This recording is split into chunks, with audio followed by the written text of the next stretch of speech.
So, the second way to get your students online, that was the first method, so via URL. Second method is inviting students via email. So, as I mentioned, the first step would be to collect your student emails. So go ahead and put them into a CSV file if that is possible. Otherwise, you can enter them in manually. So once I have all of my student emails, what I'm going to do is hover over the Manage button on that top navigation bar. And just a tip here, Manage is going to be the primary source of all of your moderator functions on the site. So all of your account management is pretty much going to be under Manage. So if you're looking to access any of the admin functions, this is probably where you're going to find it. So what I'm going to do now is hover over and then scroll down and select New Members. And this will bring open the Invite New Members form. So you'll see here there's a field where I can enter in email addresses individually. And what I would do to do that is I would go ahead and just enter them in as I normally would in an email or whatever.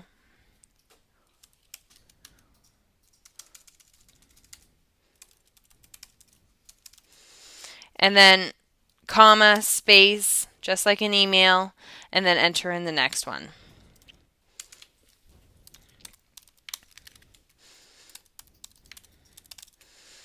Okay.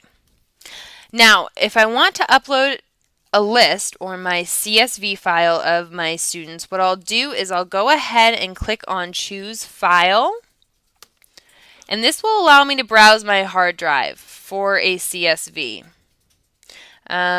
So once I have selected my CSV, it will go ahead and pre-populate them into that field here. And then I can go ahead and move forward and create my custom message. So this is a really good opportunity for you to explain to your students. This is our Collaborate site. You'll be using this site to participate 1-3 times a week, whatever it might be. Set some expectations and let them know this is a requirement. And just welcome your students to the site. Now, I didn't mention, if you are having any trouble, you need help creating a CSV, there's a help link here that will tell you how to formulate a CSV in Excel and what those fields will look like in order to create that. Really easy, straightforward, but this is some documentation that will help you out. So this link right here. Otherwise, we can go ahead and email it to you also. So if you need some help, let us know. We'll be happy to give you anything that you need. So I've gone ahead, I've entered in all my email addresses, then I've uploaded the list of the rest of the emails that I had, created my custom message. Then what I'll need to do is click on Send Invitations.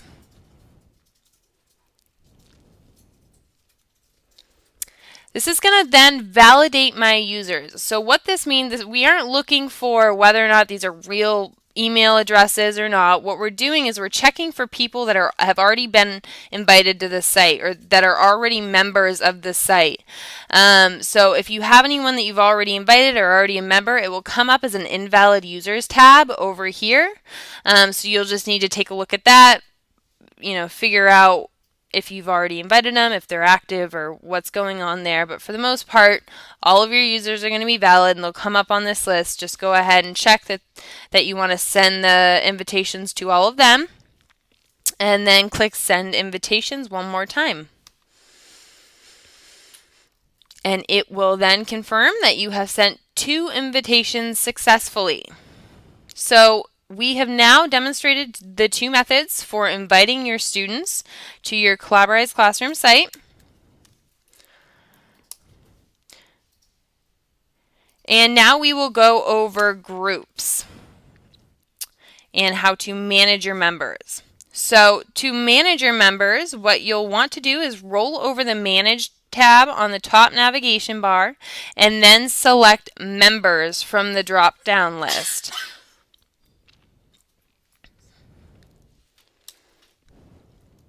So in the Manage Members area, you'll see all of your active members, all of your pending activations. So these are the people that you've emailed but that haven't responded to your emails yet if you're inviting them via email, as well as anyone that you've had to block from the site.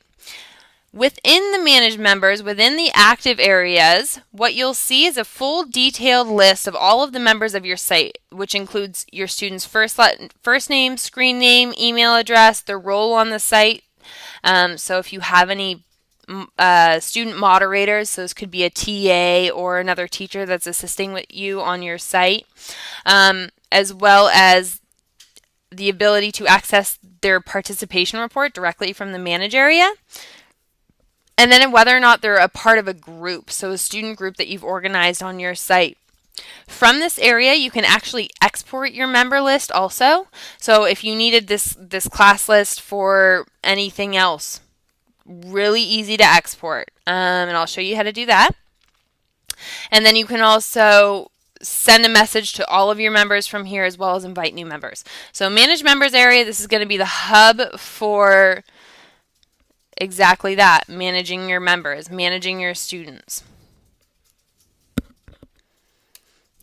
And then we'll go through groups and what student groups are. So to access the groups, what you'll want to do is roll over the Manage tab on the top navigation bar and then select Groups from the drop-down menu. So within groups, what you can do, the first thing is managing the groups. So exactly what groups do you have in your classroom right now? How many have you created? What do those look like? How many people are in those groups? So you can get a general overview of what groups you have going on.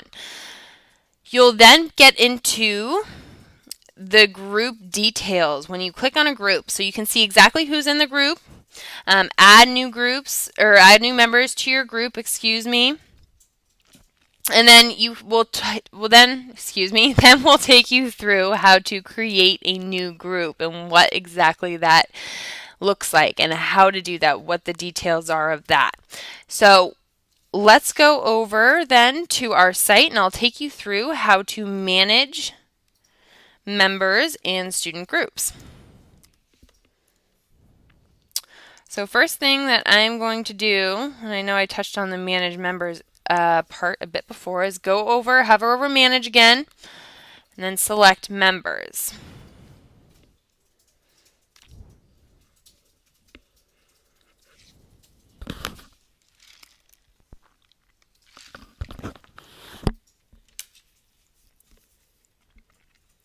So as I mentioned, this is going to be a detailed list of all of your students that are active on your site. As you can see, the active tab is highlighted. That's why I know that they're active. That's why I know that I've approved them or they've already registered. Again, depending on the method that I use to invite them, to add them to the site.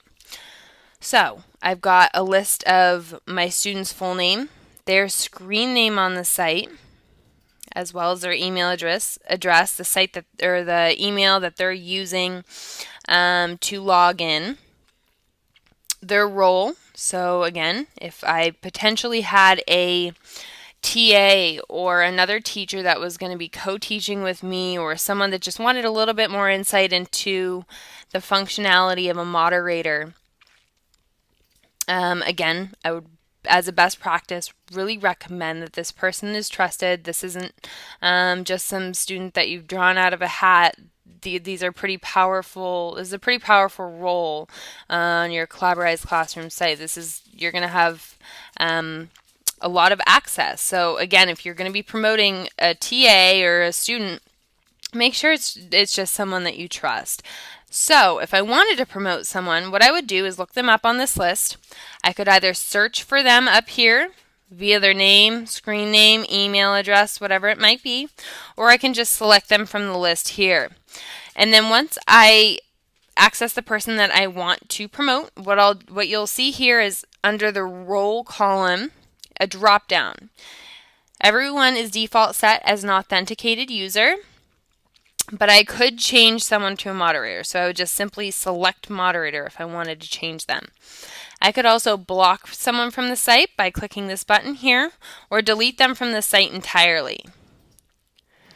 Another really cool feature is I can access their participation report directly from here, or excuse me, their user activity report, which details all of their activity, and we'll get into all of the reporting functions at a later webinar. But really handy tool right there. And you can just simply click on this icon or click on the groups icon to see which group they're a part of.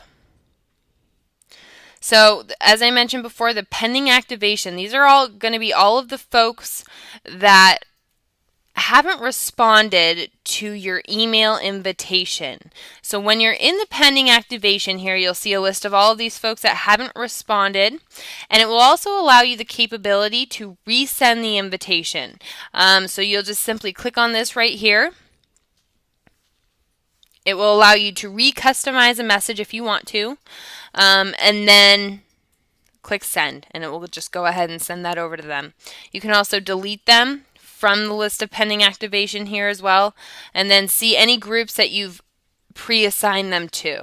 So that is a functionality that I'll get into with groups. And then of course you have all of your blocked members. We haven't had any people we've needed to block. However, if they were here, they would allow you the capability to unblock them here and then detail again their full name and their screen name. You'll notice over here to the left-hand side the ability to export the member list. So what I'll do is if I click on Export Member List,